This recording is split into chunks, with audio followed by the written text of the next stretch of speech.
Okay, so we are now recording. So welcome again. Thank you all for being here. And we're joined by a few others as well. Lynn is just getting here. Thank you, Lynn. Hi. We were just about to say our names and where we're from. We mostly know one another, but we thought we would formally welcome and invite everybody in and say hello. So whoever wants to begin, feel free. I'll begin. I'm Carlin from Turners Falls, Massachusetts. Hi, Lynn. Hi. Welcome. And I'm Wendy from Spencertown, New York. I'm Lynn. I'm from Wendell, Massachusetts. I'm in our town offices where I can get some fast speed internet. Great. Good to see you.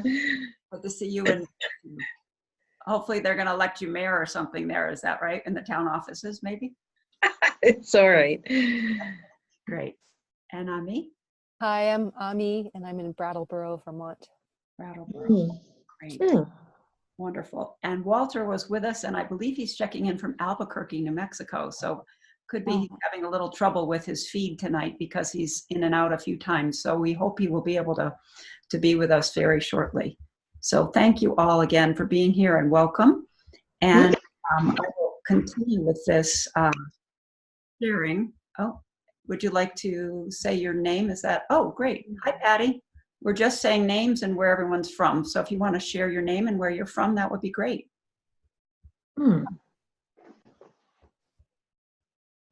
Hi, Patty. Hi. Like she's not hearing us. Yeah. I'm hearing you, Okay, great. but I can't see. Oh, I see. Yeah. So we're just on introductions and everyone just shared where they're from. If you wouldn't mind sharing your name. Oh, sure. I'm Patty James. I live in Concord, Massachusetts, and I'm doing the psychosynthesis for the second time this year. Wonderful. Hi, Patty. Great. Hi. Well, we're Hi. so glad you're here. Hi, Ami. Yay. Hi. Hi, everyone. So I thought we'd start with a tuning in and orienting us toward this contentless awareness as well as everything that's arising and checking in and seeing what's present for you now. So if you're open to that, I would ask that everyone put themselves on mute just so in case there's an extraneous noise in your environment, that won't come through. And then we'll pause and after the guiding, see if there's any sharing that wants to take place. Okay? So if you want to, feel free to close your eyes or rest your eyes gently downward, whatever is comfortable for you.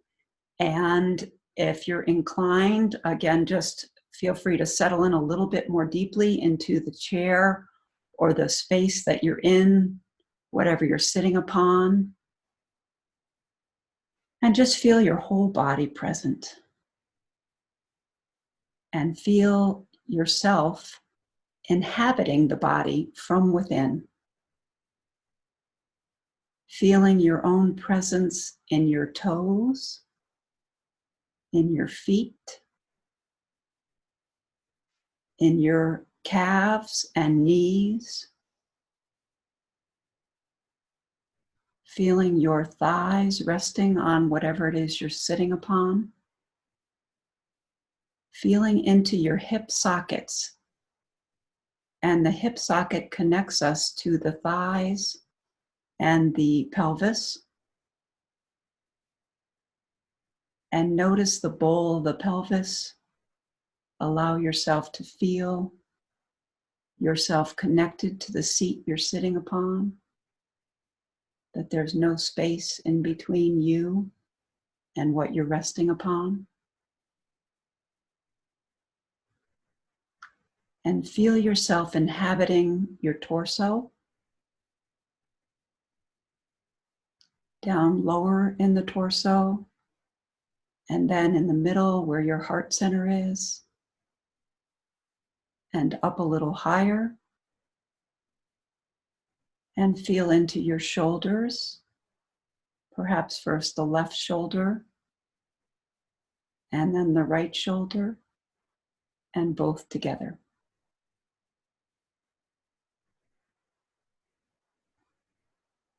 And as you do that, let your shoulders relax. Feel your connection to the upper torso, as well as your arms, the elbows, all the way through your hands to your fingertips. And feel yourself from within, inhabiting the whole space of the body.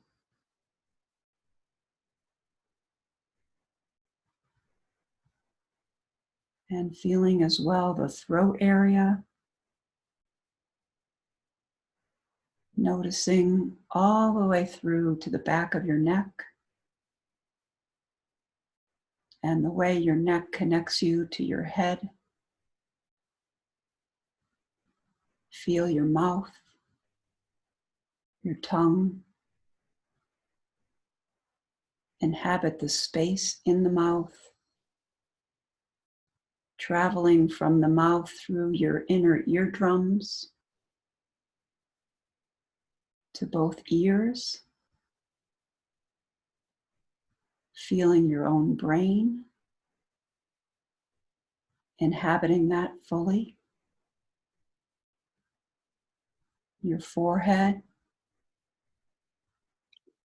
all the way through up into the crown area of your head, and notice that you can be fully inhabiting your body, and also notice the space above your body, below your body, and remain present within your own body while you notice to the left of you and the right of you. And notice there's one continuous space, the space within the whole body, the space that surrounds you, the space even in the walls of the room you're in. And as you rest in this spacious presence, notice if there's anything arising. Perhaps thoughts arising, emotional content, sensations such as hot or cold.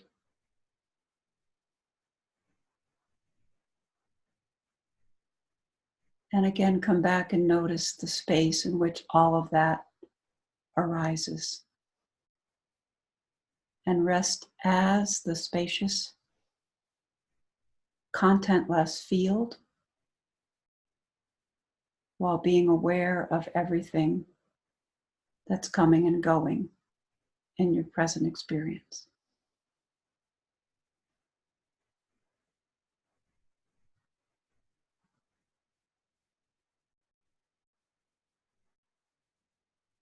And just take a moment now, again feeling your whole self from within the body, and feeling the heart center, noticing the intention we've all set for more open-hearted expression for ourselves and compassion, for those around us in our immediate circles of friends and family, and in the world and the planet that we all share. And I invite you to come back to the group space whenever you're ready, and just feel both the content and the contentless.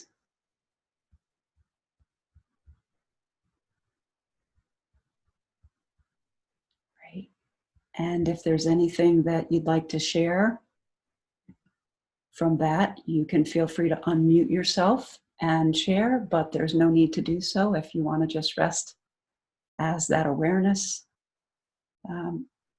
You're welcome to continue to do that, and I will just pause here before I pick up this content piece and see if there's anything that wants to be shared.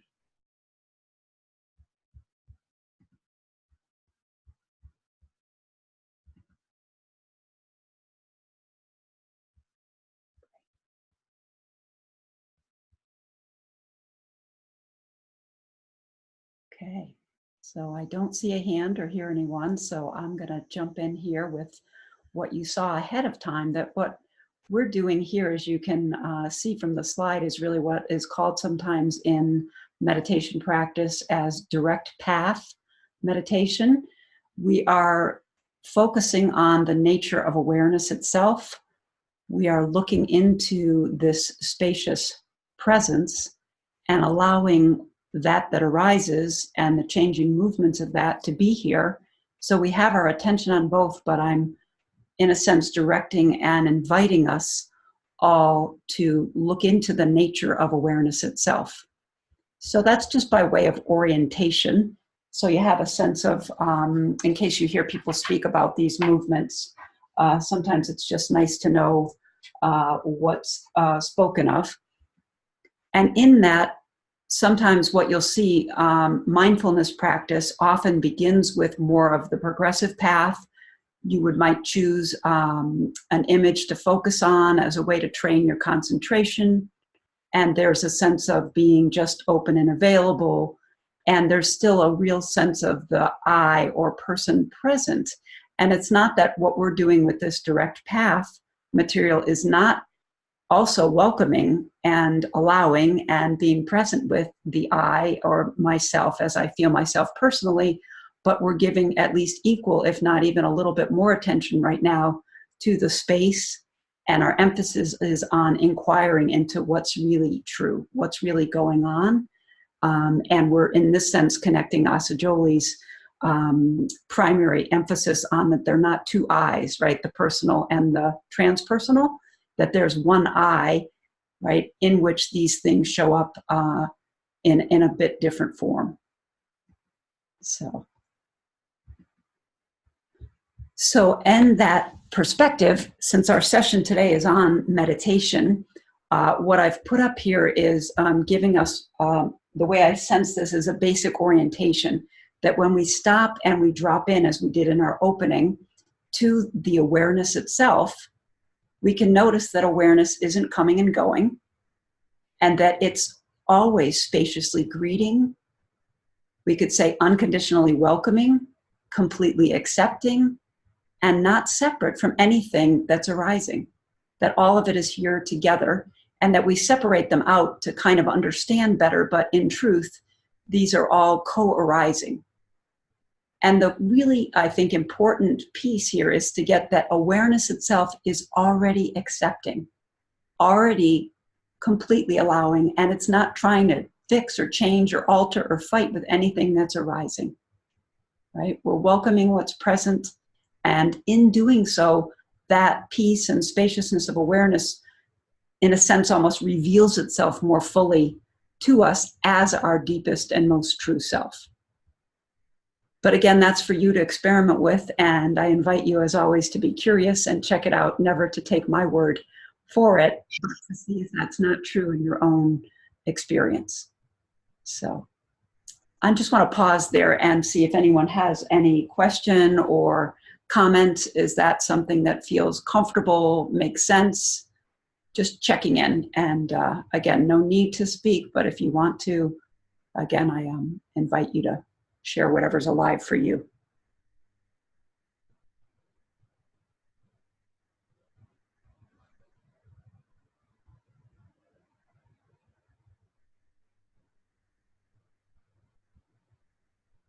Barbara, this is Wendy. I was doing a meditation this morning in a group. Mhm. We were working with a 23rd Psalm, which addresses, quote, Lord. Mm-hmm. And we're all very modern, and so we don't really feel confined by that word, Mm-hmm. hopefully. Uh-huh. And I just had an interesting, it just flashed through my mind when you said that awareness itself is already accepting. Mm. That's really a new idea for me. Mm. I think of awareness as being capable of judgment and critical. Mm-hmm. I mean, not in a bad sense, but just, and also that it's part of me and not just out there. Mhm. Mhm. Whereas Lord seems to be separate and out there. Mhm. Mhm. So it's just a new idea about awareness. Yeah. Well, could we look together at that right now? I'm curious, would that be okay to explore a bit? Yeah. Okay, great. So when we sense into, say, judgment or criticism, right? So there's maybe an arising of like, wow, maybe I shouldn't be thinking this way about something, just for example. And so that arises that we could call judgment, right? And it sort of comes up as a thought form, right? Why I say that awareness is already accepted is that what's noticed the thought form arising. So if you can kind of piece it, like pull it apart a little bit, can you sense that awareness is the thing that's noticing that allows you to report, oh, there's some judgment here. Can you feel those two?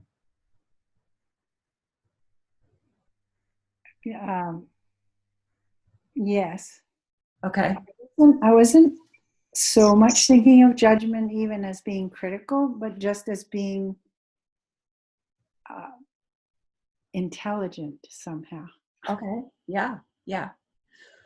So I think those are two different things. And I think that the intelligence of awareness is present always, that there is kind of an innate knowing, right? But it's a knowing, we could say, that's not of the order of the mind, right? Something that knows everything. Like there's a part of you that when you wake up in the morning, you don't have to think about whether or not the sun has risen. If you have a shade open, there's a knowing, right? There's just something that comes forward like, wow, sun's here, right? You didn't really have to think about it. There's a part of you that knows something. So I would say that the quality of awareness does have an intelligence, but it's not an intelligence that's on the order of mind. I often think of it. There's this knowingness, and the knowingness is not judging in the sense of saying this is good or this is bad. It's just what's here, what's present. Does that feel true for you? Yeah, it does. Hi. Hi, Amy. Wonderful. Hi, guys. Hi, Barbara. Thanks for the late invite, Carlin. I mean, for the reminder. I didn't know if it was okay because I'm so late, so I wasn't joined. But Always welcome, because this truth of us is welcoming everything, and so everything here is welcome too. Whatever thank you, time. Barbara. Yeah, for sure. I'm still getting settled. I'll mute myself so I don't disturb you guys. Okay, great. So Wendy, I'm just curious, does that feel resonant, what I was just sharing there? Does that speak to what you were bringing forward? It does. I don't exactly know how to describe it feels, it just feels like a door was opened when you said that about awareness being all accepting. Yeah, yeah. Because that's a virtue I would love to possess. Great, great. Well, And that's really the whole, go ahead. I'm sorry, I interrupted you. I'm used to,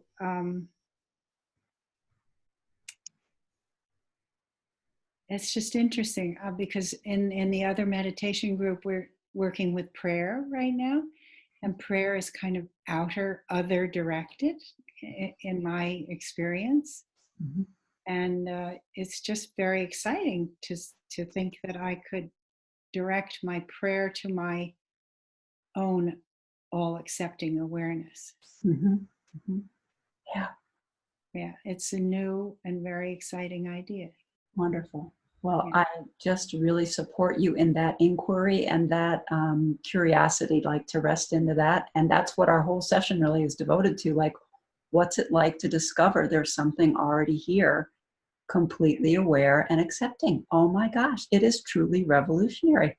Yeah, it's feeling that way. Yeah, great. Well, thank you for sharing that. I appreciate it. Yeah. Beautiful, beautiful, great. All right. Anyone else have anything they want to bring forward? Again, there's no need to, but you're welcome to if you're inclined. It's Patty. Patty. I've obviously heard this before, that awareness is completely accepting. And I realize that these are words that really don't do it justice, because it's not actually doing anything Mm-hmm. to anything, is it? It's just is. Yeah. And so why is something that just is a aspect of it, I'm not an aspect, but a quality of it is that it just is. I know that we're trying to get a flavor for what it is, but it seems like it's so mind-boggling, Mm-hmm. really, to become aware of this that notices Mm-hmm. this, this notices, and it's and some people say it's love, Mm-hmm. and is love total awareness? Is, I mean, what we think of love sometimes does not equate to that. Yeah. Yeah. So go ahead. Is there a sense of that just curiosity about this that is all the time, and how is that it's happening? I'm not sure if there's a question in what you're saying. No, it's just that, yeah, I know. I didn't state a question at all. I'm just kind of ruminating in my mind about words and how they don't really, can't really tell us the experience of this unless we experience, I mean, they point to it. And love, I mean, what the heck is love? Is love awareness? I mean, is love is? Mm-hmm. Is that all there is? Is that is love? Is that accepting love? And I was thinking of, you know, I mean, it feels spacious. It feels undivided. Mm-hmm. It feels, I guess I wouldn't have naturally said, well, that's love. I guess I don't know what love is. Yeah. Well, and I think just what you're articulating are beautiful inquiries and a kind of a direction to perhaps embrace, to just let that be revealed to you rather than my trying to say too much about it, because my intention really today is that we experience it. So having said that, one thing I do want to pick up on is when you said, but there's not any doing here. It just is it's kind of like it's being this thing. And in that sense, I want to invite you to see there is something here. Its inherent nature are these qualities. And it is so pervasive, so absolutely accessible, that it is truly a great mystery to me that we come to this place in life, most of us not having known that this was here all this time. Right. That we've been trained in our conditioning to focus on the objects that are arising in awareness, but not on awareness itself. And when there is this pointing toward it, there can be a great freedom, incredible sense of relief, surprise, and a new reckoning kind of along the way that you are doing, like saying, well, what is love? Is this really what love perhaps is? After all, love without an object of love, love as itself. Right. Is it not really, truly this unconditional presence? And when we are that, when we inhabit that spacious quality in ourselves, do we not become then more open-hearted in our expression and step into life in a new way? And so I think it's a great discovery, and it's a great set of questions that are just arising. And I would just highly encourage you to be with those things and see what comes forward in your own discovery as we go forward. Thank you. Yeah, thank you. Great. So feels like, is there anybody else? Make sure, check in. Okay. So I'm going to just flash on to this next slide here. I might have skipped one. Nope, I guess that's it. So the way I define meditation, and again, many teachers that I've had over the years, I borrow from all of this as I offer this working definition. To me, what we're saying in meditation is inhabiting your body as awareness. So, and when I say that, we rest into the awareness in the body. And as we do that, we can notice all the things that show up, like breath, the sensations, feelings and emotions, all the things I was pointing out as we did the opening tuning in, right? And the thing that's not on this slide that I want to invite you to feel right now, perhaps in your hands. So if you just would put your attention in both your hands and feel them from within. And when I say that, I mean like if you didn't know you had hands, how would you know you had them without looking at them?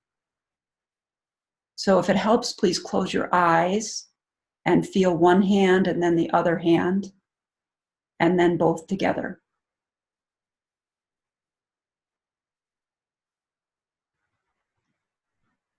And just be curious and see, is there a sense of, some describe it as a quality of radiance. Some feel it as a palpable presence. Some feel it as a kind of an emptiness, right? Whatever way, whatever words come, the important thing is what is it, what's the felt sense? The felt sense. So how do you sense it, feel it, rather than describe it? The words aren't really so important. It's can I feel that and notice it and inhabit myself fully? And when we do this, to me, this is the very quickest way into the experience of meditation, is to inhabit yourself as you rest for a moment and feel your own feet on the ground, feeling the presence of this awareness, contentless, in which all the content is coexisting and arising. Simple. So again, that's just a working definition. And a few more how-tos, because people who are haven't had a meditation practice often will ask, what do I do when, or how do I approach this? So these three commitments, and silent sitting is a phrase that one of my teachers has used, because when people say meditation, it sounds almost like there's a doing. So to get back to picking up on what Patty was saying earlier, that can have this sense of some giant doing that we're doing, rather than we're just sitting in silence, right? And we're allowing. And so the first commitment that can be helpful to that, when you decide to sit for some period of time, maybe 5 minutes or 10 minutes, is to feel stillness and actually still your own body. And when we become still, it's a kind of a scientific truth that our actual brain function gets quieter and quieter. It's like the stillness in the body, the awareness, the brain functioning gets quieter as well. And so it's like we are embracing our own still ability to be still as a way to match the frequency of contentless awareness when it's still. And again, that supports this coming to itself more fully. So I say it as it facilitates the revelation of itself. It shows itself to us so that there's not even a cognitive, I know this with my mind. There's a felt sense of it. I know this to be true because it shows itself. It shows up when I rest quietly in silence. Oh, this is what comes. So I say that the mind gets quieter, but most people will say that truly the first time they've sat down, they might notice their mind seems more active, right? Like, oh, all the things that, were sitting there underneath the subconscious might come to the conscious. So it's not untrue to say that also happens. What I'm suggesting is that over time, a willingness to be still can facilitate the quieting of that mental activity and the chatter. Okay. this phrase here, I want to spend a little time on unbending the U-turn of consciousness. So I feel this when I sit in presence, when I sit to meditate. And the way I spoke about this when I told you about an experience that I had had that was pivotal in my development, it's the way I felt it was like as if consciousness, this awareness, kind of just is. So on a plane, like out around us from all directions, above us, below us, like so almost as if we're in Asa Julie's egg, right? And emanating out from that in all directions is this consciousness or awareness. I'm using those two words interchangeably right now. And then consciousness bends back on itself and says, this is me. And that's what happens in that default network that we studied together, right? So then we start saying, how is this affecting me? Is it good that I came to this class? Am I glad I'm learning this, right? We're filtering through the lens of our own self-referencing, right? And then we start to check in, well, what happened earlier? Is this good as what it was before? We go back and forth in time. So I'm just repeating those 4 qualities of the default network, right?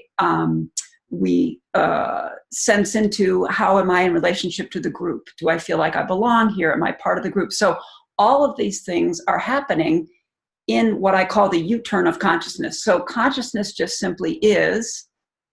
And as you look at a baby, when we come in, I believe we're in a more pure form of this, right? Babies just are like this, right? Kind of in a state of wonder and delight and enjoyment. They're just like looking around unless something is needing attention, right? Content, they might need food or to be changed. But when they're just present, it's like this awareness or consciousness is just emanating out and they're taking it all in, kind of like this with wonder. And then at some point in our development, we start to refer to ourselves, we process things through the lens of me. And so I think of it as a U-turn. And so consciousness bends back on itself and says, this is me. And I'm separate from Carlin over there, or Wendy, or Patty, right? I'm not over there, I'm here. And then we keep kind of doing this. The thoughts kind of just keep referring back until someone suggests, oh, what would it be like to notice, if it's possible, to just enter into a spacious quality of presence, what we call the experiential network, right? And this becomes a new practice. So I'm connecting these things only to say that to me, all meditation is just a willingness to sit and watch the bend happen and be willing to let it unbend, be willing to let it be here. And we can do that in specific ways, as we've talked about, with feeling opposites, feeling our presence in our own body, all the other suggestions we've already kind of spoken about. That's to me the first commitment of this silent sitting that allows us to deepen into the experiential network. In doing that, the second piece of it is, in a sense, maybe there's a feeling of sadness that arises. Maybe a memory comes in, and it's quite common that things that have been maybe unresolved or difficult in our experience will come forward when we decide to sit, as if love has rolled out the welcome mat and said, I'm here for you, I'm here for all of you. Anything that's ever been in your life, anything that wants attention, it can all be here. And so maybe things that haven't been resolved or that were difficult come back, right? Back to this welcome mat of love. And what we can do in that is, instead of energizing them with our thinking mind, going back to the story about it, when I say that we can embody the direct perception of what is, we can feel, say, sadness. Maybe it's in my heart center, and I can allow that sense of sadness to be. I can see it here. I can even name it, like it feels kind of jagged or it has some ridges to it, right? I can allow it to come in and I can feel it. I can describe it. I might write about it. And I can even ask it, is there something here that wants to be shown, something that wants to be revealed? And you can invite this process. And in doing so in the quiet, you might have times where old material comes forward as if to be harmonized, right? To come back in and to say, wow, I really want to come to know the truth of this more deeply, something that I maybe need to see more fully. And then the last piece is that when distraction comes, and there might be thought forms that just catch our attention, and we go off into this kind of conglomeration of a big to-do that happened yesterday or that we're thinking about for tomorrow, we just come back. And I'm calling awareness source.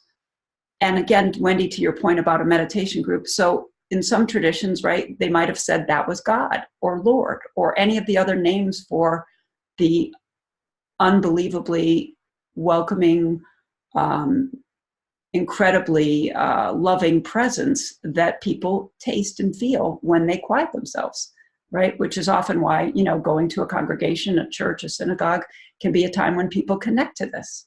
So we come back and back and back to this, and it really, truly doesn't matter how many times you feel yourself getting distracted. It doesn't matter. So you can never kind of measure a meditation by how many times you stayed present. It's not really about that. It's this willingness to keep coming back to silence, to this direct perception, and to the source, and that becomes a new way of being so that it becomes more and more accessible, not just when you're silent on your cushion or on your chair or however you meditate, but when you're in the midst of difficulty with your spouse or your partner, your friend, your loved one, that it becomes a new way of being so we can access in all times and in all places. So I'm going to pause there and see if that makes sense and see if I think my screen is showing some other things. Is that true? Are you seeing other things here too? I'm having my email pop up. It looks like I'm not sure quite why that is. So let me see if I can get myself out of that. Stop my share and close my email. Yeah. Okay. All right. So I'll pause there and just see again if there's anything that wants to be brought forward in the group, any question someone has, curiosity, anything that wants to be shared. I would love to share. I'm so struck by, I love how you're pulling apart the threads of what meditation is and how it works. And I love the image of that there is this contentless awareness that's there, and that meditation is just helping us to align the insides and the outsides. Mm-hmm. Yeah, beautifully said. Thank you, Amy. Great. And it can feel like that over time, right? Like an inner alignment, inner and outer alignment. And there's just a sense of more ease, more flow in the life, right? And more capacity, more resilience when challenge comes. Now we're kind of connected to something deeper, a foundational resource, right?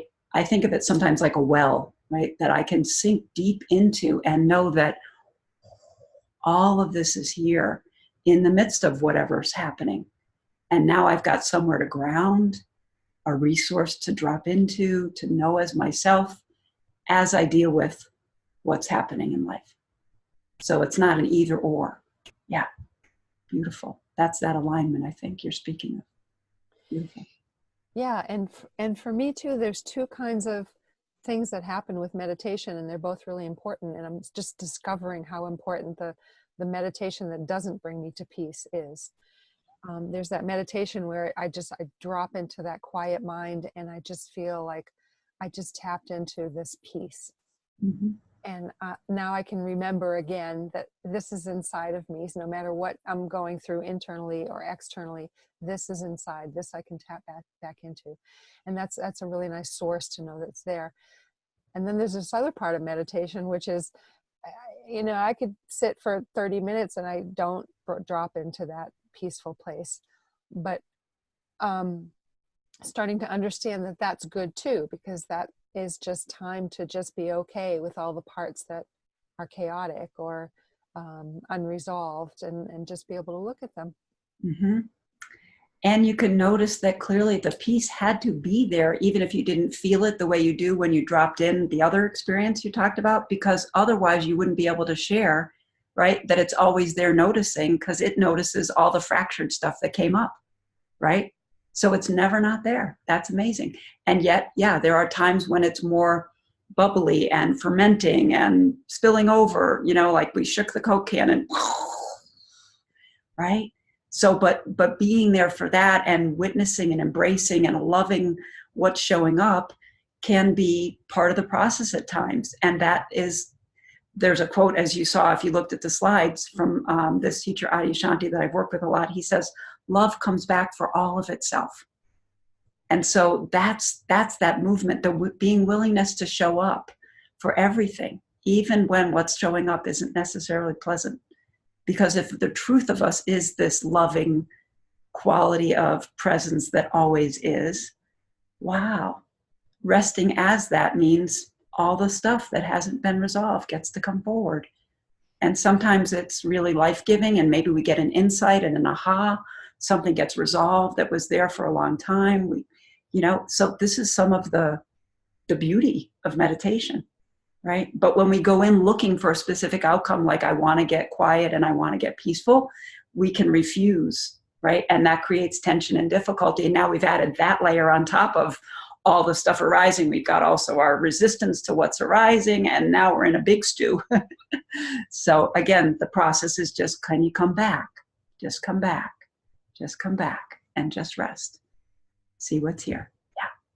Thank you so much for bringing that up, Ami. Beautiful. Lynn? Yeah. Can you unmute yourself, Lynn? Oops. Sorry. Can you hear me? Yes. Yeah, that's okay. You mentioned at the bottom of two of the slides that it's Adyashanti's audio recording. Is there a certain audio recording of his that you're primarily sourcing from? That particular one is called The Three Commitments. I'd have to look for it, but yes, okay. It is on a particular audio clip. So that was some time ago. I made those notes. This is material I've worked with for a while, so I can't say I know exactly where it is, but I'm sure I can find it for you if that's helpful. But there's one of his called Three Commitments? I believe so, yeah. Okay. Yeah. Thanks. Sure. Great. Anyone else?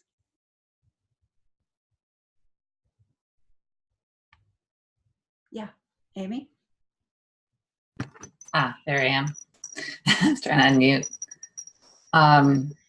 Thank you. This is wonderful material, as always. The thing that I'm thinking about, and that it is two things. One is I really appreciate how you describe that,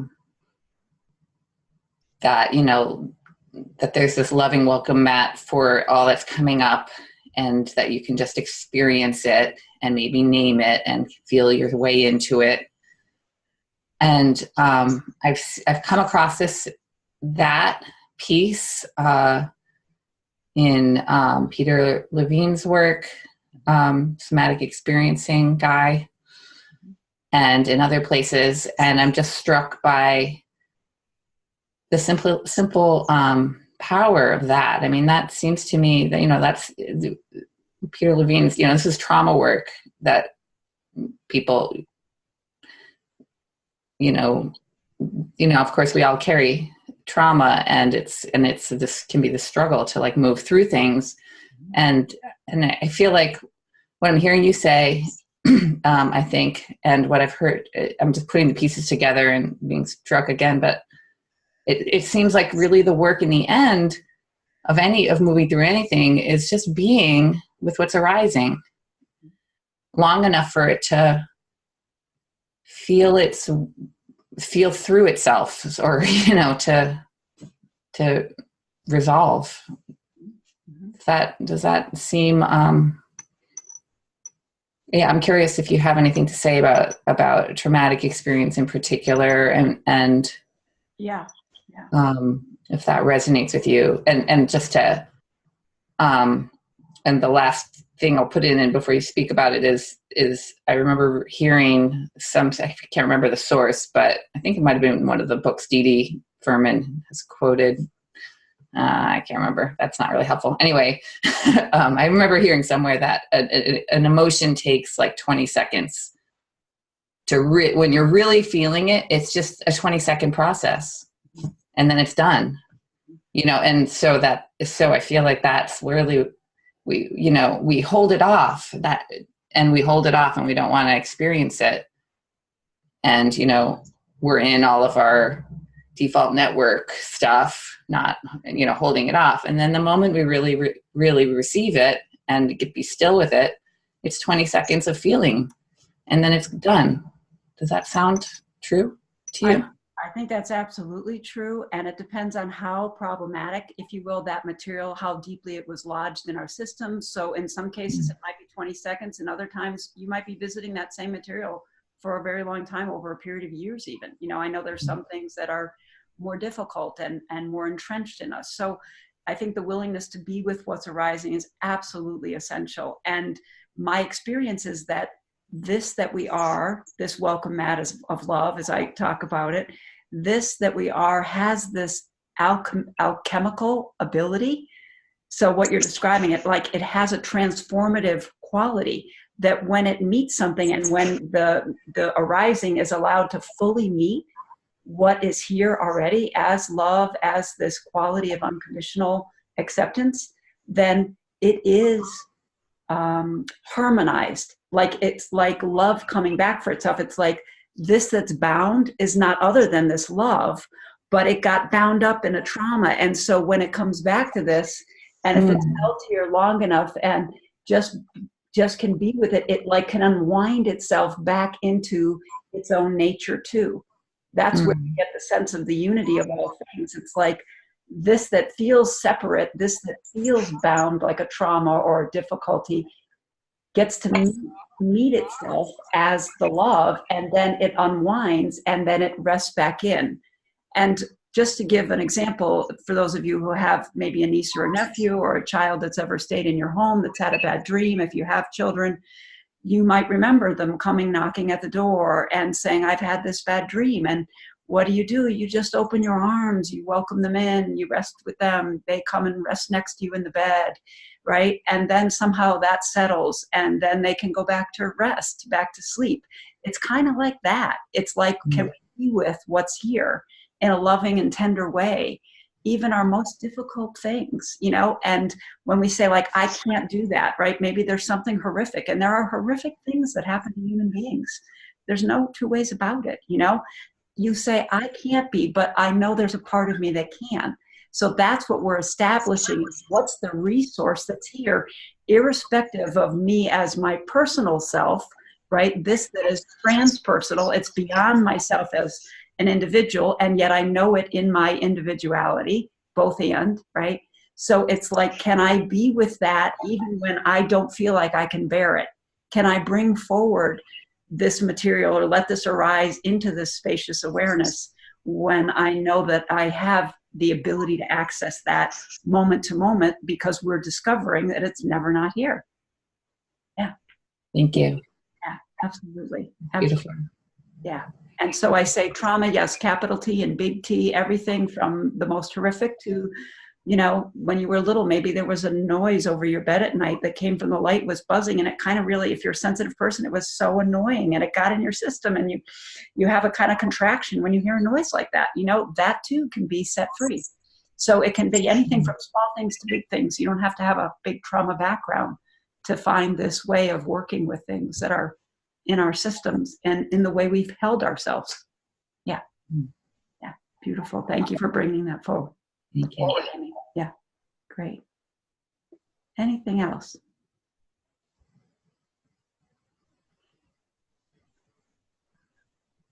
So I love to take the questions that our minds might want to bring up, because the felt sense of it, the experience of it can be so incredibly beautiful and amazing. And yet our mind comes in and says, what's that about? Or so I like to meet both of these. I want to meet the mind questions, and then we can go back in again. The next part, what we're going to do is having a guiding around this felt sense of our own inner resource. And that's borrowed directly from that term inner resource from Richard Miller's work, which is very much with trauma. Amy, it's a protocol called iRest that I'm trained in. And iRest is being used in Walter Reed. Every single person coming back from the service overseas that comes through Walter Reed Army a hospital is invited to learn how to create an inner resource and to deal with the stuff of war that they've been exposed to as a way to heal. So this is absolutely at the core of it. So, yeah, just to tie it back in again to other people working with trauma. Yeah. Barbara, can you say again what his name is? Peter Yeah. what? Amy was mentioning Peter Levine. I don't know Peter's work, Peter Levine and trauma, but I know of him. I mentioned Richard Miller. Oh, I'm sorry, Richard. Richard Miller and IREST, small I, capital REST, and you have his name. It's in the resource page Okay. at the back of the slides, and you can look at that. Oh, okay. Yeah. Yeah. So great. Okay, does it feel right now to move into a meditation, guiding around this sense of inner resource? Yes. Yeah, okay, great, great. Okay, so feel free to, again, settle back where you are and close your eyes if you'd like to, or just feel that sense of kind of quieting in your body, and your eyes maybe just soft gaze. If you don't want to close them, that's perfectly fine. If you want to have a soft gaze, but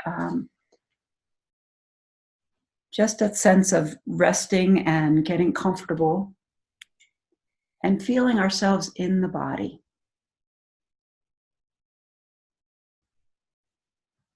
And whatever experience you're having right now is just perfect as it is.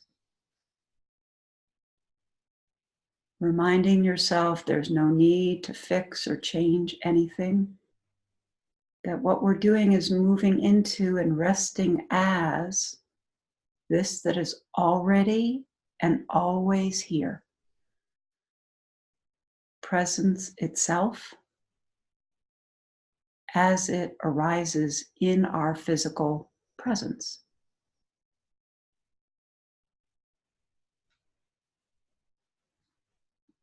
And as we rest in this, we can welcome anything that's here, a thought, a feeling, bodily sensation, noticing that this that we are, that is always and already accepting, has already made space for that even before our minds can catch up with it. So we're becoming conscious of what's already happening. We're becoming conscious of consciousness itself. And in that noticing, we can feel a sense of ease, feel a sense of spaciousness, feel a sense of peace and security, something that's safe. And if it's helpful, you're so welcome to imagine or bring in from memory a place where you feel very peaceful, a place where you feel really at ease and safe.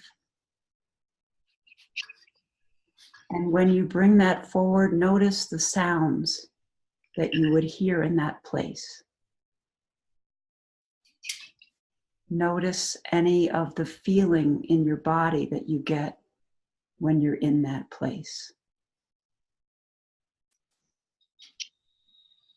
Notice the smells, if it has a familiar smell in the air or around you, the plants that are there in that place. Let it come forward in as much sensory rich of a way as possible.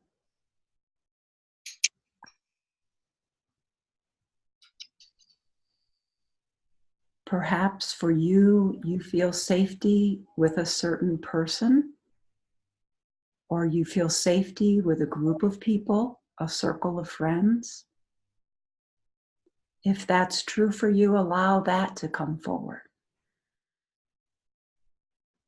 Feel the sensory rich nature of what it's like to hug perhaps that beloved friend or loved one.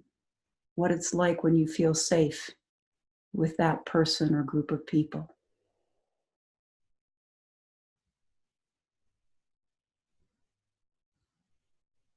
Or you can bring forward from imagination or memory a place in nature, like a stream, a river, the ocean, a mountain.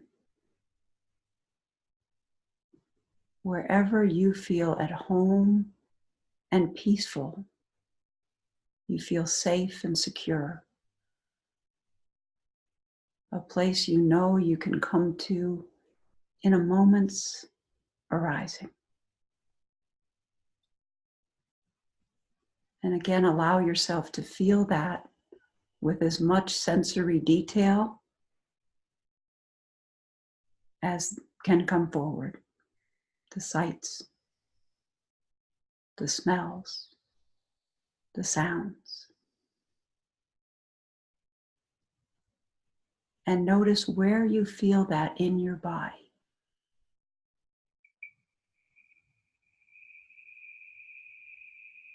What's the felt sense of it in your body when you bring that forward from memory or imagine it in the faculty of your imagination with an image?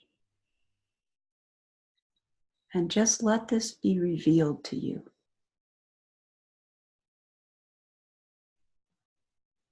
There's no trying or doing. You don't need to dig around.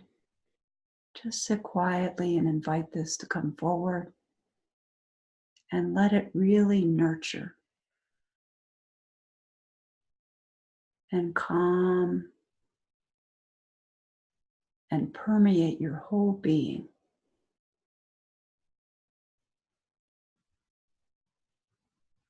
Like an inner sanctuary.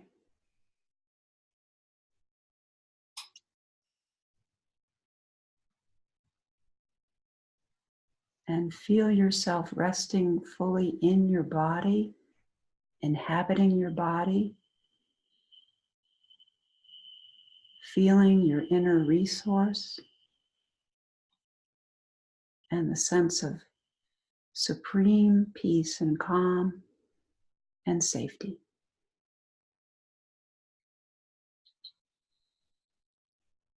And before we speak about this at all, I'm going to invite you now to, as you're ready, come back to our shared space. And if you have something to write with, to just take a few notes for your own self about what was revealed or shown to you. If there's something here that wants to be captured with a little bit of writing, please take a minute or 2 or 3, however long you need, to allow yourself to just make note of what was coming forward in this time.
Does anyone need a little more time for that?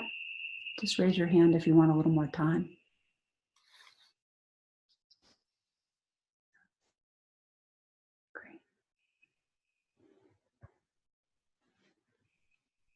So I would love if anyone feels moved to share, for you to do that. And if not, that's perfectly fine. I'll start with a little sharing, if that's all right. And then if people want to, you can do the same. So for most of my meditation life, I've actually just used the idea, and for a while it was just an idea of that there's something here that's completely accepting, and I would kind of feel into what I sensed as the completely accepting space. And then over time, more and more, that became quite palpable, and it became an actual lived experience that I knew to be here anytime, anywhere. And only recently did I have a co-guiding with a colleague where I was invited to see an image. And what came forward was a resting on the beach. And when I was a child, we would go to the ocean and stay at the beach sometimes. And I loved that sense of being in the warm sand.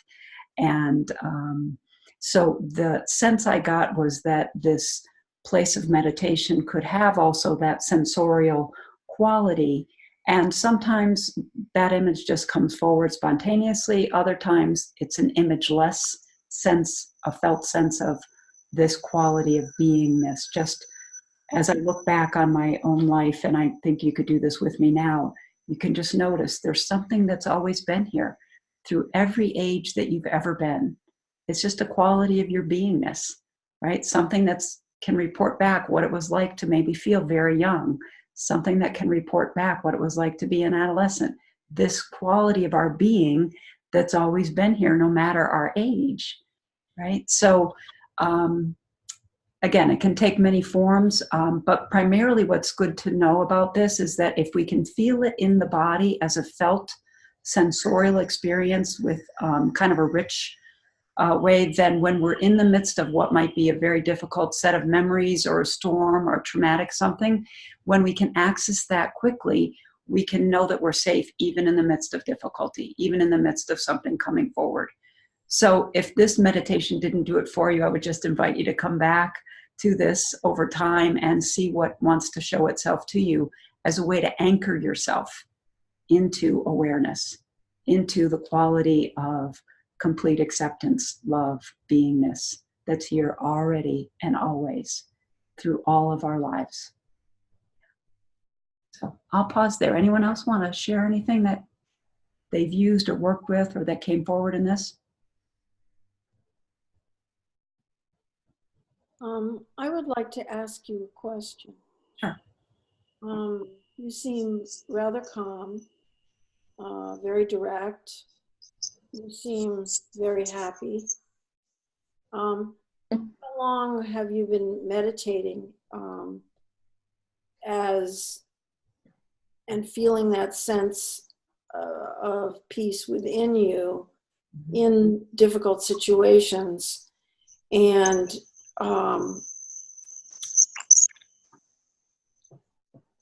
did it take a crisis for you to get there? Did your ego just disappear one day and you became terrified? What is this been a gradual thing for you, or has it been ups and downs? Anyway, I guess I'm asking you to explain to me your stage of awakening or spirituality, and if what it took to get there. Yeah. Well, that's a beautiful question and a big question.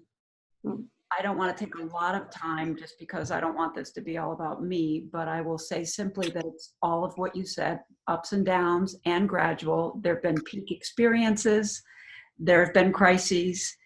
So what I would say the basic orientation, though, is that early on I was encouraged to see that all of life, in a sense, was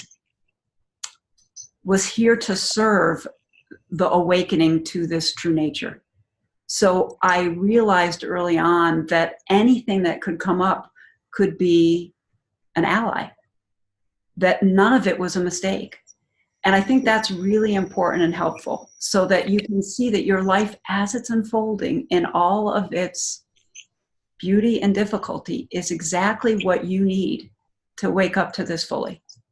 That there's no mistake, and whatever's showing up can be the doorway in, as Ami said, that actually it was Wendy was talking about, this doorway was opening for her in this.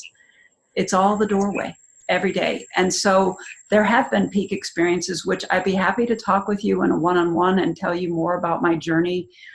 If you're interested, Patty, there's nothing that I don't want to share, but I would say that one of the most important things that was said to me early on when I started to meditate, which was probably about 15 years ago in depth when I really started 15 years ago. But I had a mindfulness practice since the days I was in my 20s in college. I had heard about mindfulness. So I was curious about that early on. And I'd had a very deep prayer life as a kid growing up as a Catholic. So I probably always had a spiritual bent, and it got deeper at different junctures.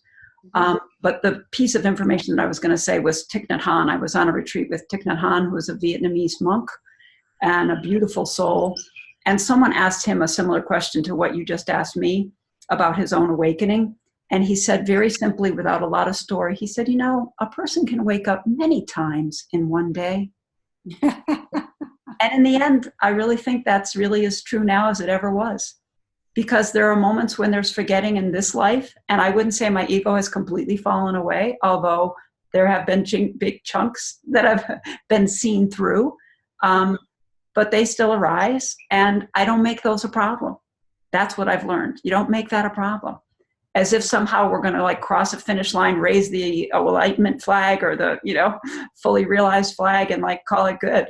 You know, Nisargadatta is a famous teacher. He says, oh, there will be vigilance until the body drops. That you don't like wake up and like kind of get to a place where you're done. It's like every day you wake up and say, how can I live what I know more and more fully? It's you rededicate yourself over and over. So there's not a kind of an end to it, although there can be an end to the search, the intensity of like, I'm looking for something that I don't have. There can be a knowing that, oh, what I want is already here. And that can bring a big relief to the psyche and the psychological structure that seems to think it's missing something. Right. Yeah, so that can be a pivotal moment. But I hope I answered your question, and I hope that's helpful. But again, I'm happy to share more if you want to talk one-on-one. No, I just, I've never had that deep peace feeling within me, although I don't meditate regularly either. So.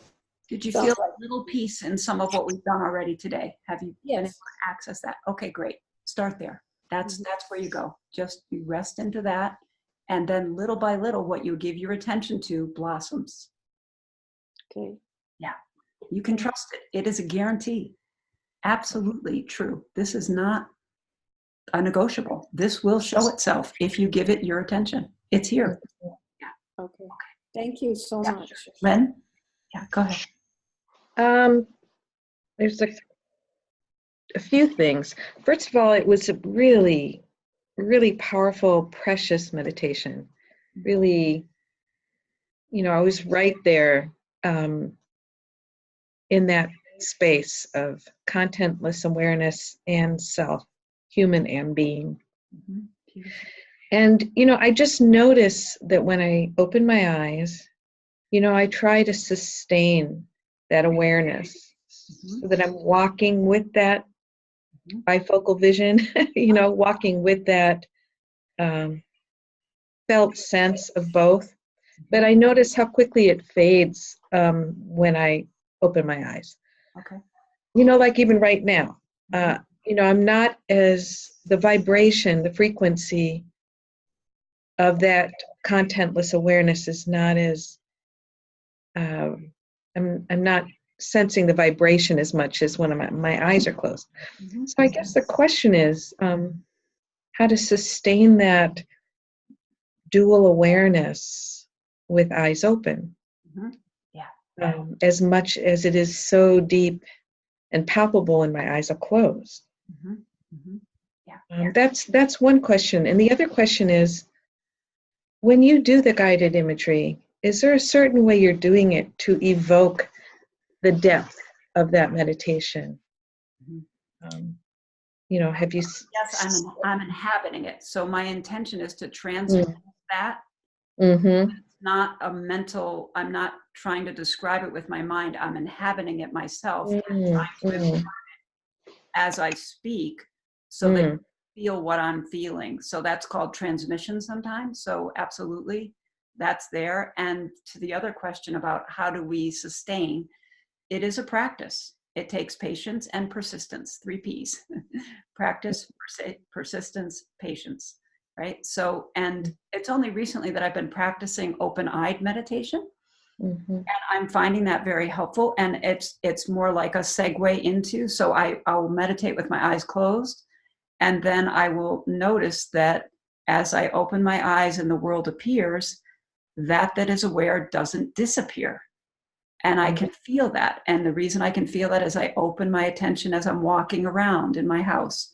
And I'll notice if the sound of the refrigerator is going. I'll notice, you see, so I kind of like open globally as I'm walking. If you're outside, you open globally, you can hear the birds sing.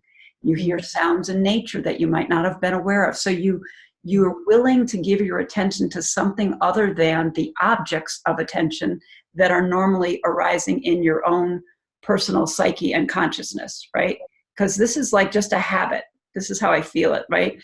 It's kind of like consciousness as that baby, comes into a being and comes into more of her or his kind of personhood.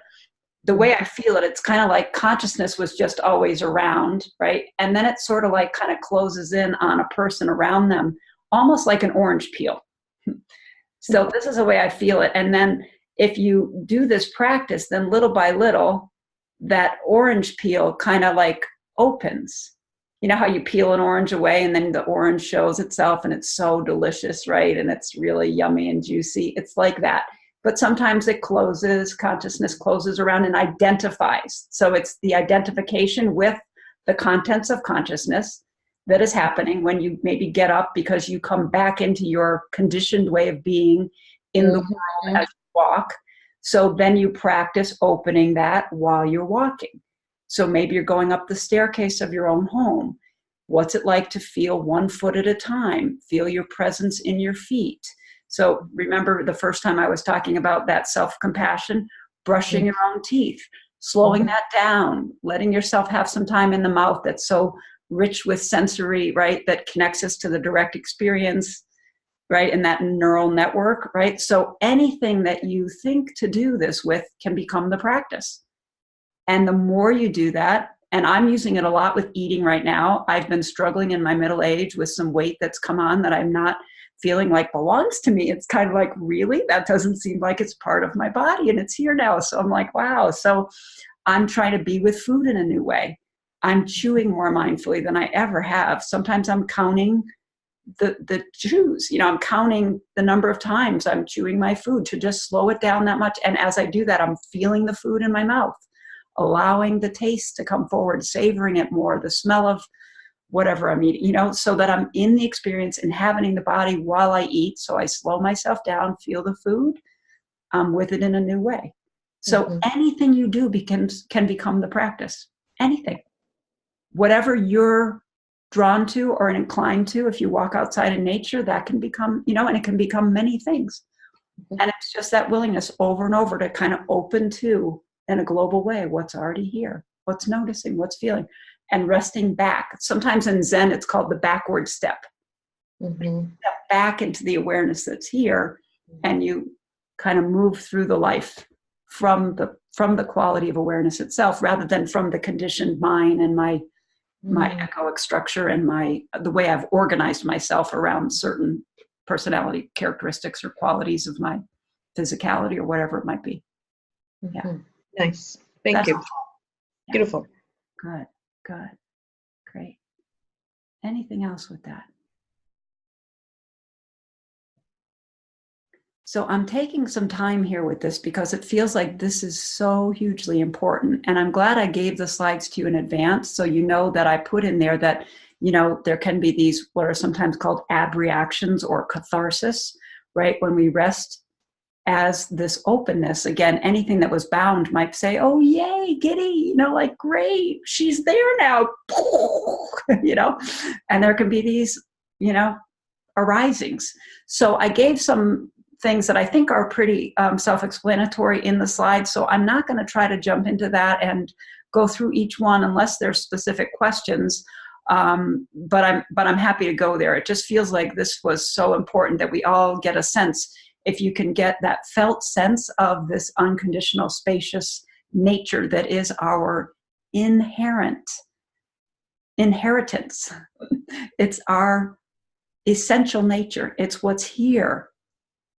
It's what's noticing all of the content of the life, and yet it's also here to meet and be with all of our own stuff, as well as it connects us to the totality, to one another. So it brings us most deeply into ourselves, and it connects us across all time and space with all people. And again, maybe that just sounds like words, but that's what can be part of the discovery and a curiosity, and check it out and see. Ask some other people. Do you notice a sense of being? Can you look back on your life and see that there was one thing that was always there that you might call your own beingness, that's aware of all the different ages you've ever been, you know? So you don't have to believe me. You can be your own scientist in a sense and check this out and see if it's not true that it's always here and ever present. Yeah. So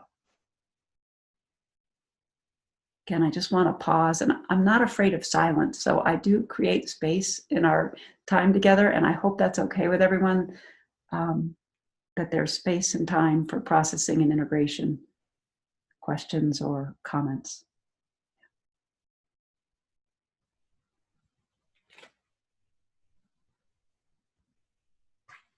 Realizing as I'm listening that there are all these different ways of getting to this place of understanding from different kind of angles, understanding the connection with everything. Mm-hmm. Mm-hmm. Yeah. Like sometimes a heart meditation, and I think it was Patty was talking earlier about, you know, is this love?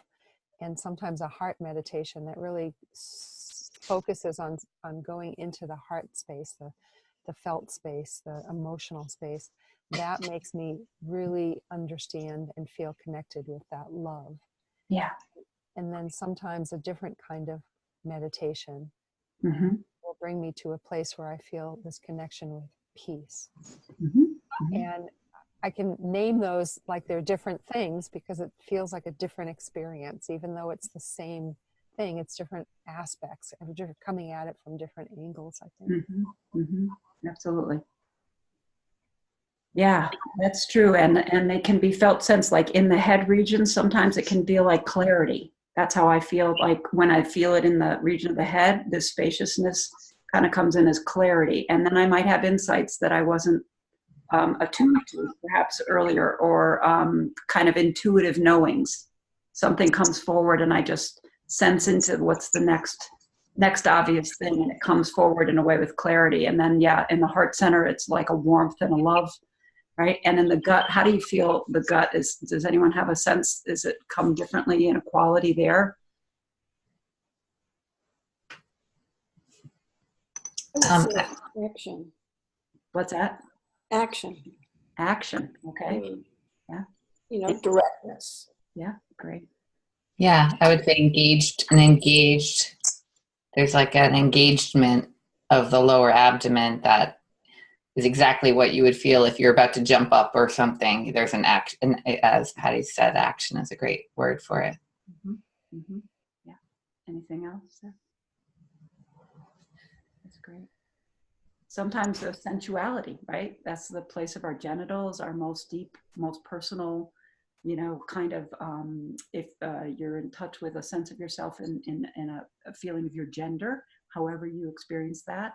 There's a whole spectrum, as people are reporting now, right? It's not just one or another, right? There's a spectrum, and the quality of gender, the quality of our sensuality and sexuality, the quality of power in that gut, solar plexus, action, engagement, right? The force of will, perhaps. Yeah, right. So it's very true that this spacious presence and awareness can come to us and feel and have kind of different qualities as it's as it becomes known and embodied, right? And it allows us to access this totality, right? A whole range. And then we're, in a sense, ready for anything that's coming forward. And in any moment, right? It can be a quietness, it can be clarity, it can be action, right? And then we're more spontaneously receptive and open and aware and present for what is most appropriate in a given experience, given moment. Yeah. So it's quite amazing, really astounding. And back to what Wendy began with, to me, it's a revolutionary way of being in the world. You know, for me, it has been truly transformative, life-changing. Yeah. So good. Anyone else?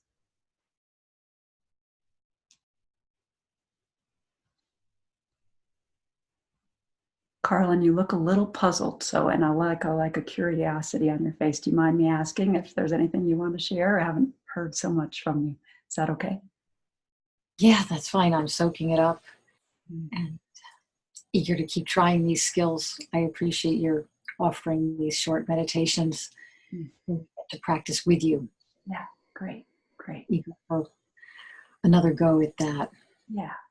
Okay. When you're ready. Good. Okay. I'm ready. And actually, I thought I would kind of combine an object meditation with object-less meditation, if that's okay with you. And I'm going to invite us. I won't say much about it. I'll just have us kind of rest in and do that. So is everybody okay on time? We're at the 90-minute mark now, and we have that, like, we're trying to close by then. So I just want to say, if anyone has to go, they're welcome to do that. But if you're able to stay on, then I'll do a guided meditation right now, and then we can pause and do any sharing and questions, what have you, and just see what else is here. Okay? Can you repeat how much longer? I'm not sure. Yeah. So how about I do a guided meditation about 5-7 minutes or so, and Okay. then we'll pause. And so at 10 minutes, let's say 10 minutes, we'll be done, and then anybody who wants to remain on can do that optional part. Does that sound Good. good? Thanks. Great. Okay, good. So again, I invite you to just rest into your own self, your spacious presence in the body, inhabiting yourself fully from the tips of your toes all the way to the tips of your fingertips,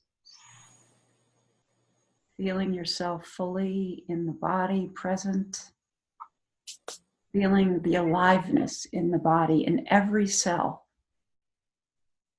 all the way through, from the toes and the feet, up through the legs, up through your pelvis, your torso, shoulders, through your arms, hands, fingertips,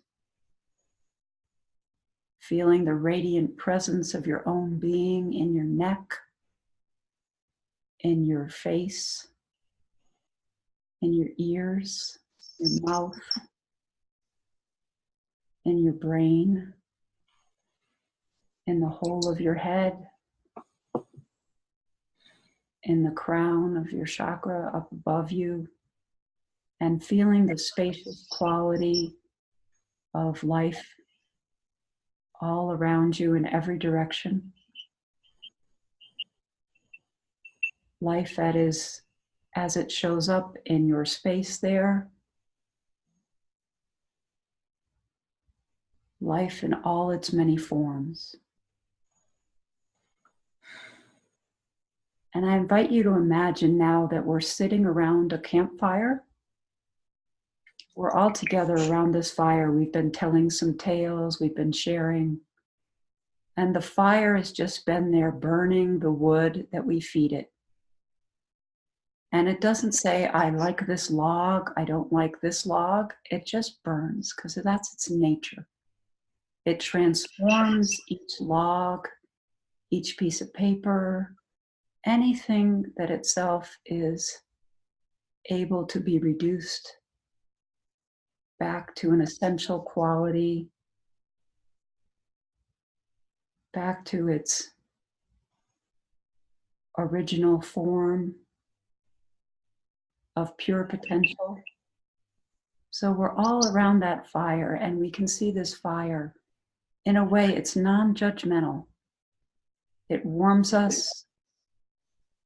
It burns away that which is coming into its presence. And so I invite you now to feel this fire of awareness.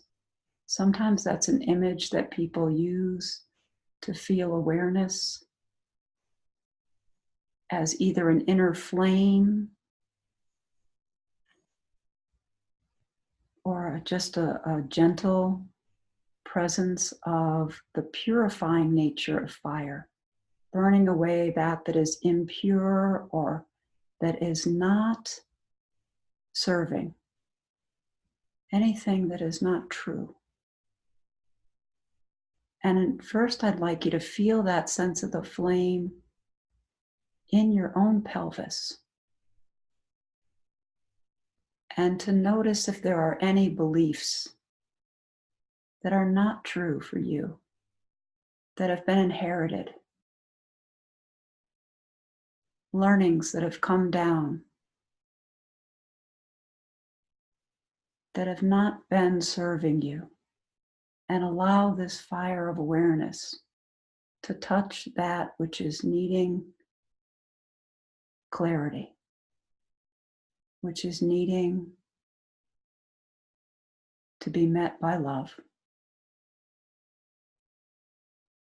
And allow that flame to burn away that doesn't serve, to free it to go back to its original state as pure potential.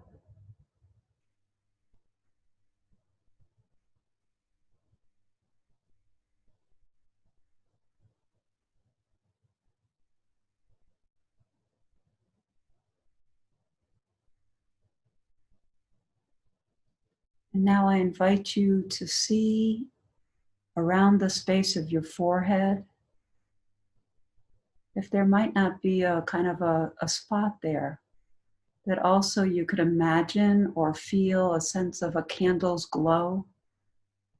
And you step back into the center of your head and notice this in the center of the forehead in front of you.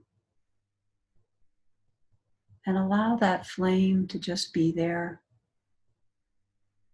And the flame can be something that invites clarity. There might be some beliefs in your mind. Some things like, I'm not enough. I'll never get this.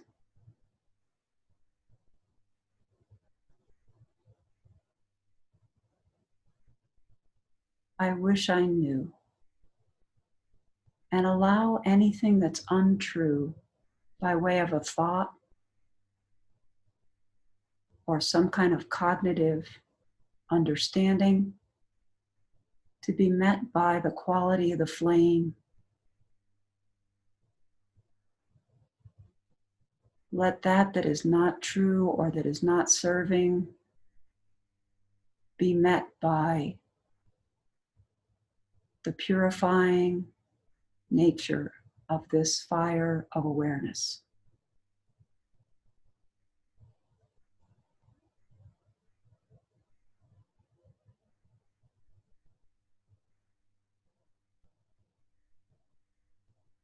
And then finally, I invite you to feel that fire of awareness in your heart space. Feel the warmth of love, the warmth of that fire that we were sitting around that we started with. Allow that to be ignited in with you. Allow that in you that wants to be ignited to come alive, to dedicate yourself to be passionate about, to set an intention toward clarity, toward action, toward love.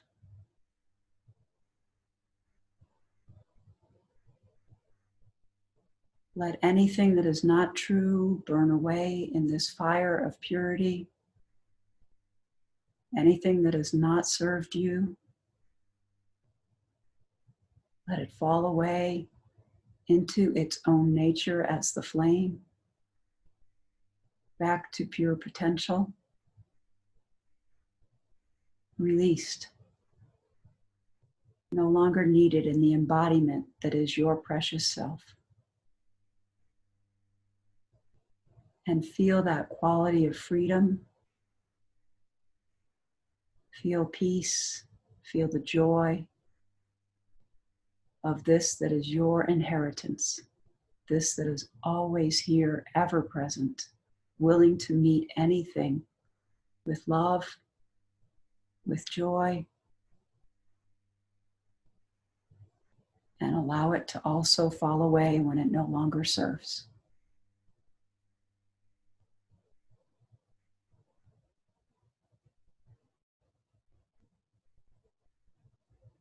And when you're ready, come back into the group, knowing that this fire of our awareness binds us, connects us, loves us into our being moment by moment.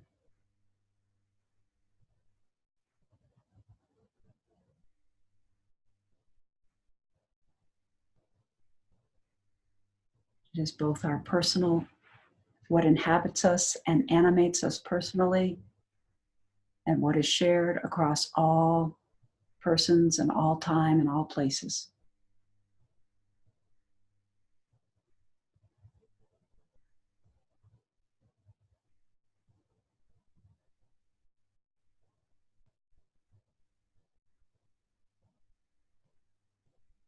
And feel free to open your eyes and know that it's still here, that you can experience this as that's pouring out of the eyes of everyone on this call. That sees through your eyes, sees through my eyes. It is the seeing, it is the hearing, it is what perceives all that appears in it. Nothing separate.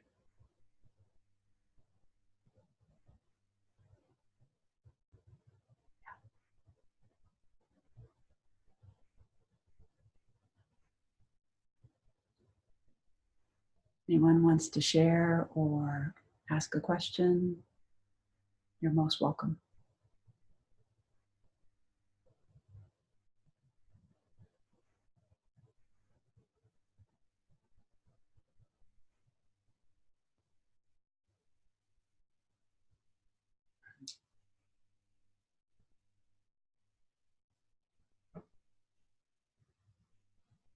Thank you so much.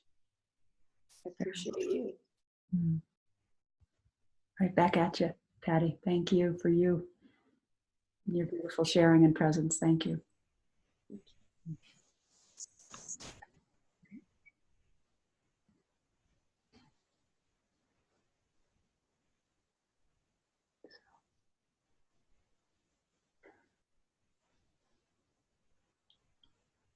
Say, I love you. Mm. Beautiful circle of love that we're all in. Absolutely. Yeah. Love you. Love you all. Thank you. Love you too. The image of the fire and the campfire meant a lot to me. Mm. Thank you for that.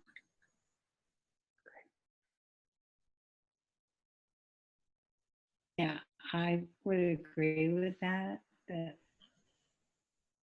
I've experienced campfires in the woods where it's cold and mosquito-y and the fire ranges and, all of that, through all of that fire always creates a space that you just created in my own bedroom. Mm. Quite magical.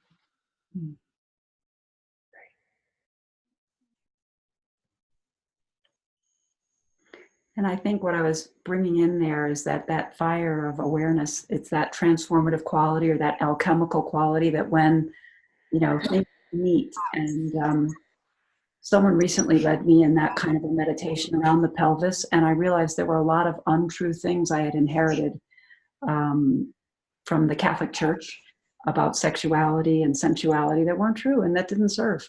And I could allow those to be kind of absorbed back into, or to kind of go back home, you know, to unravel. And that, you know, what could remain was love that is our truest nature. And so that was particularly meaningful for me. I hope that it served you as well. And just to move that around, because that's that sense of like, what's here that was inherited, or that was, you know, somehow our conditioning, a parent, what have you, in all loving intention, but it just maybe doesn't serve, and that's okay to let go. Yeah. So. That struck me, you know, what Amy was saying earlier about trauma. Yeah. That struck me while we were doing that part of the meditation, that would be such a great meditation to do with sexual trauma. Yeah. With anyone who has sexual trauma, yeah. which is probably most people, but some people more than others. Yeah. Great. Well, I hope it serves, and I'm glad. I wasn't sure if the flame meditation is too scary in a sense, right? Because flame can burn and hurt, you know, and yet it also has this purifying quality. So hopefully it came through that sense of it. So, Amy, were you? Yeah, I was just thumbs up on the flame. That was striking for me too. There was something about having a visual image of this process of transformation and you know, the visual representation of what we're doing when we're bringing awareness to aspects of our story, our lives, our beliefs, all the, you know, whatever the internal narrative is. And it's just great to have that warm relative. It was for me, I think, and I'm getting that sense from others, that there's this warm coziness to the image, actually, for me, that was inviting and powerful. It was both. It wasn't scary and it was powerful. Like nothing's surviving the campfire. You know what I mean? You put it in, it's gone. Like, right? And it's not scary. It's just what it does. I liked you spoke to that really well. I like that. So thank you. Yeah. Very potent. Wonderful. Well, I so appreciate all that each one of you has brought forward in our collective wisdom. This deep sharing of our own process and our willingness to show up fully here. And each one of us contributes to making this happen. And I'm so grateful to be in the company of all of you as we do this work together. So deep, deep gratitude from my heart to yours, and a real sense of that sharing and the sacredness of what we're about here. So many, many thanks. Likewise. Thank you. Thank you. Thank you all. Does everyone feel complete? Is there anything that wants to still be brought forward? I'm sensing that the group might be ready to close. Does that feel right? Yeah? Okay, great. All right, many, many blessings. I wish you all the best in your practice, your patience, your persistence, and feel free again always to contact me in between our sessions. If something comes up that's hard and you want just a person to hold space with you and to be with you around something that's difficult, or you just want to share joy, whatever it is, this is really truly my life's work and my passion and my love. So it's a real joy to be with you on this journey, and I'm happy to be available to you in between our sessions. So, thank you. Great. Good night. I would like to mention, in case you didn't last time, that you're planning to be with us in person on May 19th. I am. Yes, I am coming in May. And then actually, here's a good chance if I could ask. Lynn had asked about doing an in-person day. I live on a lake in Massachusetts, and we have a space that we could gather at. Would that be of interest to you to come together? And Carlin and Amy had said they were meeting May, June, that July and August they were taking off. So that way we wouldn't compete with the other dates of the PSNE. It is summer though. Do you think there might be a chance you'd be willing to come out? I'm looking at some dates. If I sent them in an email, would you be willing to look at those? And again, Definitely. absolutely. Ready. Ami's ready. I'm seeing a lot of double thumbs up. Okay, great. Well, wonderful. I have picked a few dates that are good on my calendar, and I'll send those out then to the whole group. And please do let me know if you'd like to do that, and we could all come together and do some in person. It would be great to be with you all. Great. Okay, wonderful. Beautiful evening. Thank you. Thank you all. Thank you. Take good care of yourselves. Thank you. Bye, everybody. Bye now. Bye. Bye, everyone. Thank you all. See some of you this Sunday. Yes. Great. Oh, yeah. Sounds great. Thank you for all your work, Amy and Carlin, bringing people together in those. Yes. Yeah. So It's welcome. So wonderful. welcome. I Thank wish you. I was close to Thanks, come. Barbara. Yeah. Okay. Many blessings. Bye now. Blessing. Bye-bye. Bye, everyone. Bye, everyone. Bye.